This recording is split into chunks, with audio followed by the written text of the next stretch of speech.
Hey, y'all need a break. Listen to these stories from r/entitled people. When my father fired an abuser from his company. Around 8 years ago, my dad fired a guy working at his company that we'll call Joe. He was a bit of a jerk, but did his job well. So no one really complained. From what I and my dad had heard, he tried to join the military after high school, but washed out of basic. And he'd been a military wannabe ever since. We're talking the big guy with a raised 70s Ford pickup with the Rattlecan camo paint job, loud exhaust, girl silhouette pinups in the rear window and on the mud flaps, a rifle rack in the cab, blanket-wrapped bench seats, and a CB radio antenna that was way too high. Joe was married too. And she was a very nice woman. Let's call her Mary for the story. She came in with homemade blueberry muffins for everyone on some holidays. Rumor was that she'd only married Joe because she'd gotten pregnant by him and her family pressured her into it. Lots of church families in my area that are like that. Joe wasn't exactly a model employee. In fact, he was a major show-off. He'd brag about his truck a lot, mocked anyone who drove anything but a truck or muscle car, and seemed to have something against wearing deodorant. But he always came to work on time, never underperformed, always lent a hand with heavy lifting, and never drove drunk. My dad even went to the rifle range with him a few times, and they liked to talk about cars together on occasion. But they weren't really friends. Joe also knew how to party. If he had a designated driver, he'd get pissed drunk any chance he got.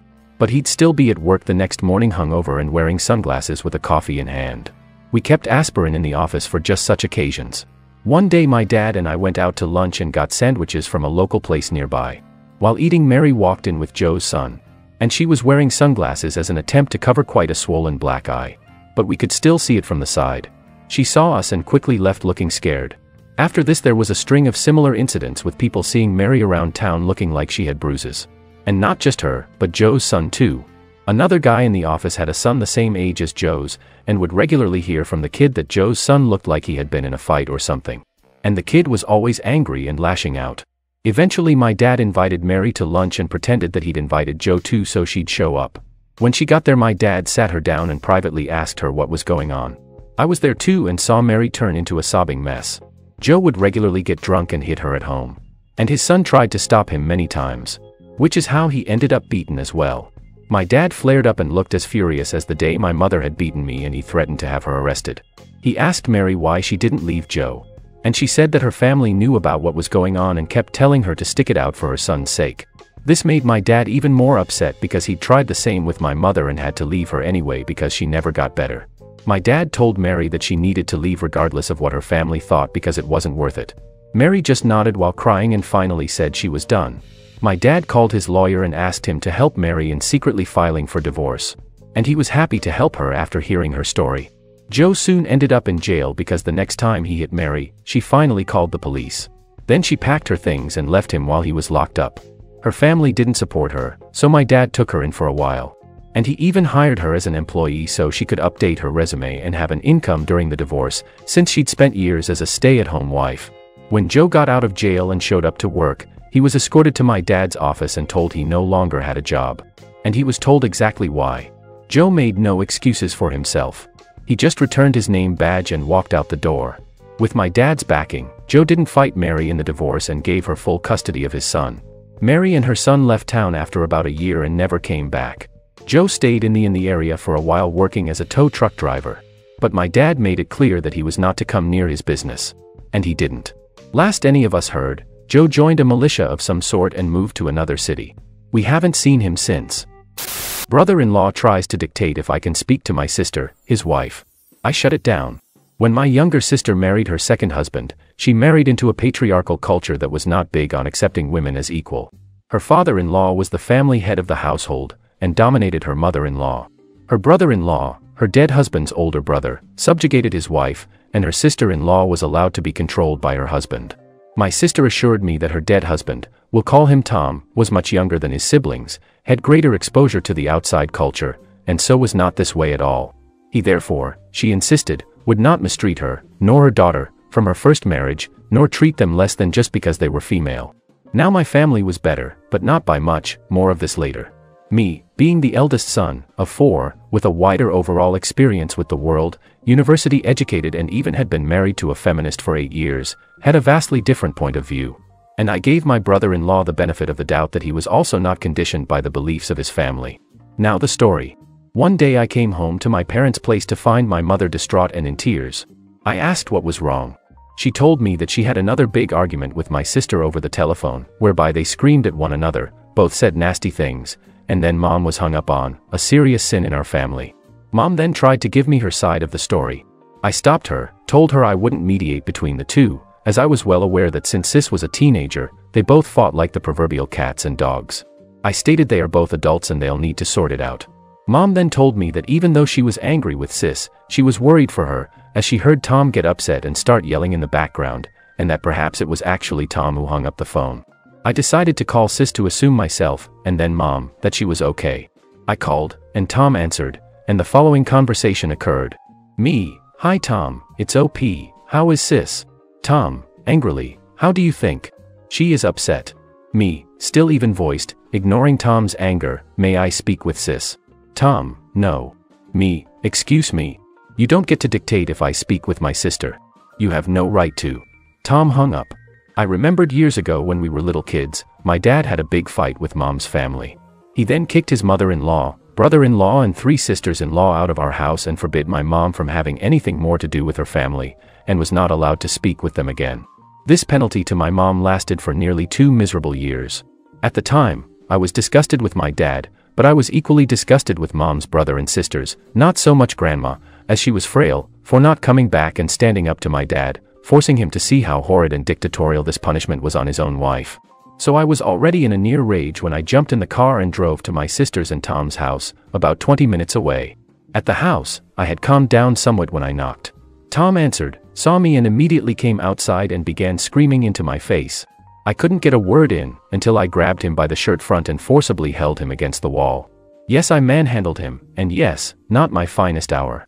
The shock immediately shut him up, right quick, then it was my time to scream. My face was inches away from his face when I screamed, the following. Me: "When I call to speak to my sister, you never tell me no. You are not your father, and Sis is not your mother to be controlled." I conned a little, stopped screaming, but didn't let him go, and calmly spoke again. Me: "When I call to speak to Sis, I'll accept from you. Sorry, she's upset and resting, so I really don't want to disturb her, but I'll let her know you called." Me: "I'll accept. Hang on, I'll get her. Then you come back and tell me she said she doesn't want to talk to me." Me: "I'll accept you telling me, look, OP, your sis told me a little while ago that if anyone calls, she doesn't want to speak with them and will contact them later, so I have to respect her wishes." Me: "What I won't accept," I was screaming again, "is that I can't speak with my sister because you won't allow it. You are her husband, not her owner. If Sis doesn't want to speak with me, it has to come from her, not from you." At this point Sis came out, separated us, and dragged us both inside. Tom immediately disappeared to his workshop, and Sis took me to the kitchen. In silence she made us all coffee, called Tom to join us. He did. We drank our coffees in silence, and Tom went to his workshop again. Sis and I sat on the lounge, she just looked at me. I broke the silence. Me: "How are you?"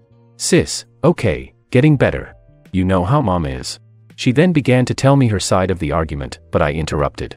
Me: "Sis, like I told Mom, I'm not going to mediate between the two of you. You both know very well how to push each other's buttons. You've known how to get Mom on the defensive since you were a kid.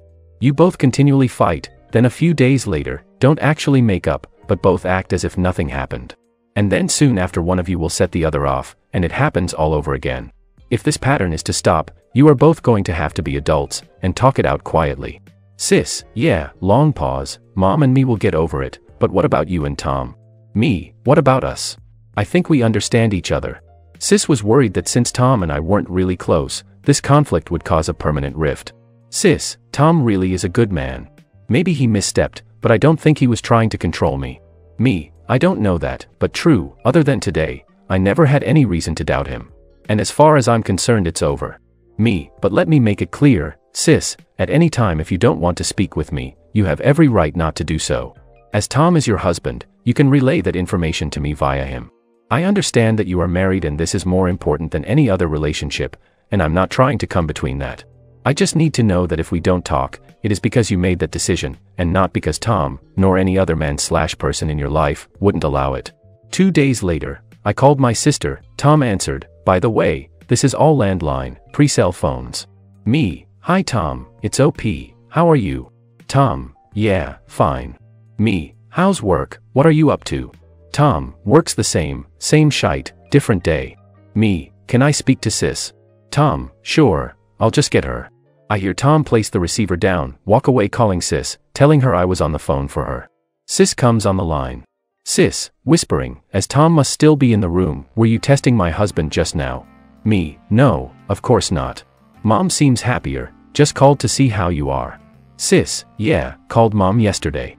I told her I didn't want to fight, but at some time we need to speak with each other as adults. I could feel that she was about to say something antagonistic, so I quickly said, I do love you, Mom. Dead silence. I imagine her jaw dropped. I laughed at the image. I waited, then I said, I gotta go, but we'll talk soon, okay? Bye. I was about to hang up when she said, I love you too, bye. Me, amazing. Me, back to Tom, is he still pissed at me? He didn't seem so when I just spoke with him. Sis, we spoke after you left. He kinda admitted that you were right, and was a little pissed with himself for overstepping. He did try to defend himself but telling me he was only trying to protect me. Me, did you tell him that he doesn't need to protect you from me? Sis, I think he understands that now. I think he is worried that he'll need me to protect him from you. Me, look, how about I invite him out for some beers and a game of pool? Sis, you don't drink. Me, I've been known to have a beer or two. So, what do you think? Sis, he'll like that, pause, then as if she just thought of something, invite him out. Why can't I come too? Me, you're a girl. You have to stay home to tidy the house, look after the kiddies, and make dinner, while us men. Sis, F you. I could hear the smile in her voice as she spoke and hung up. Now as I initiated the call on the landline, her hanging up didn't really cut the line. So I waited, until I heard her pick up the phone again. Me, while us men hit little balls with sticks. Sis, F you. Click, hang up again. Wait. Back online again. Sis, are you still coming tomorrow? Me, of course, I wouldn't miss it. Tomorrow was actually a Thursday, and every Thursday, I would go to Sis and Tom's place after dinner to spend a few hours with my niece and nephew. This Thursday routine is a whole different story that I'll love to tell, but as it doesn't involve entitlement or conflict, not sure where I would post it. I ruined Thanksgiving last year, and I'm still not sorry. This story begins a number of years ago, with a particular dessert pastry my mother used to make. Pudding pie. I didn't know why this pie was so much better than regular pudding, but it was delicious, and I would actually look forward to that pie before Thanksgiving. That's how good the pie was. Sadly, like all good things, this pastry too came to an end. One year my mother decided that the pie was too fattening for her diet and swapped some ingredients around. She swore up and down it would taste no different. Spoiler alert, it tasted like nightmare's fuel. Immediate and extended family protested and requested the diet abomination be banished and the delicious pie brought back. Those pleas fell on deaf ears. Eventually Mom had enough and said, she wasn't stopping anyone else from making the pie, but she wasn't doing it anymore.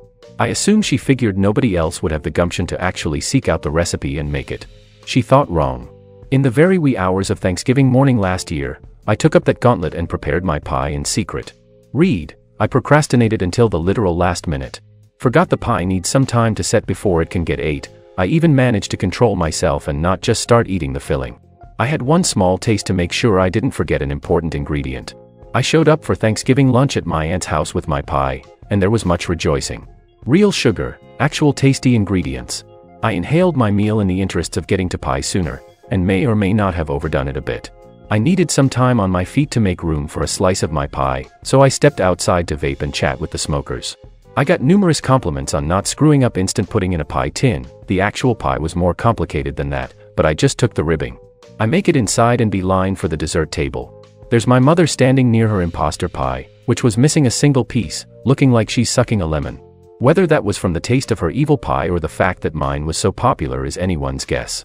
I'm certainly not brave enough to ask. But there's nary a sign of my pie. I see apple pie, pumpkin pie, Toll House pie, but no pudding pie. Not even the pie tin. It couldn't be so delicious people actually ate the tin in the 10 minutes I was outside. So I address the room, ask where my pie is. Several people look at one of the couches and then away. What I saw made my blood boil. My sister is sitting on my aunt's new couch, the entire pie tin on her lap, massive spoon in one hand, a can of whipped cream in the other, and she is going to town on my pie, which had been a little over half eaten by people who weren't complete savages before it fell in with bad company. I recall saying, "Really, sis?" Her head pops up and she looks at me like a deer in headlights. This woman, who is in her 30s mind you, has chocolate pudding and whipped cream smeared all over her face. She compounds the image of a toddler by speaking with her mouth full as she tries to justify herself. What?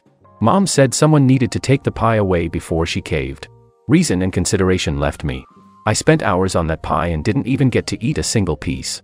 I won't claim what I did next was okay. All I will say is I have yet to regret doing what I did, and I honestly can't think of any other way I could have responded. I don't think I'm the hero of this tale. All I can say is I'm not the only villain. I snorted like a little piggy. Twice. I'm not sure when the rest of the room quieted down and watched our little showdown. All I can say is it was silent when I oinked, and everyone heard it. It took a little while for what happened to actually percolate into her brain, but once my sister realized, she just stood up, sending the pie onto the floor with the pudding part face down, and flung what was in her hands away so she could cover her face and start sobbing. She sprinted to the bathroom and slammed the door shut. Then all hell broke loose and my extended family went to war with each other. A small but vocal section of the family started berating me for doing that to my sister. Neither of us are pixies, and the larger portion arguing with the smaller because, who just grabs an entire pie and eats it like that? I just grabbed some napkins and did the best I could to get most of my pie out of my aunt's brand new carpet. She'd hosted Thanksgiving that year because her house had been completely remodeled with fresh paint on the walls and a brand spanking new interior. I gave my aunt a hug and apologized for the mess before I left with an otherwise Irish goodbye. She didn't say anything then, but I've spoken with my aunt since, and she said she doesn't blame me. My parents actually paid for the carpet to get steam cleaned because there was pudding everywhere and it was a light-colored carpet. Why my parents paid and not my sister, who works a full-time job and is otherwise allegedly a fully functional adult? Well, that's an excellent question. That's the story of how I ruined Thanksgiving last year. I hope you won't judge me too harshly. Edit to add, I am unsure if my mother actually said take the pie away, and even if she did, she was joking. She's been on a diet for years and says the same thing all the time in jest about anything with actual sugar or taste in it. My sister tried to throw her under the bus. Thanks for watching. Like, subscribe and share your thoughts in the comments.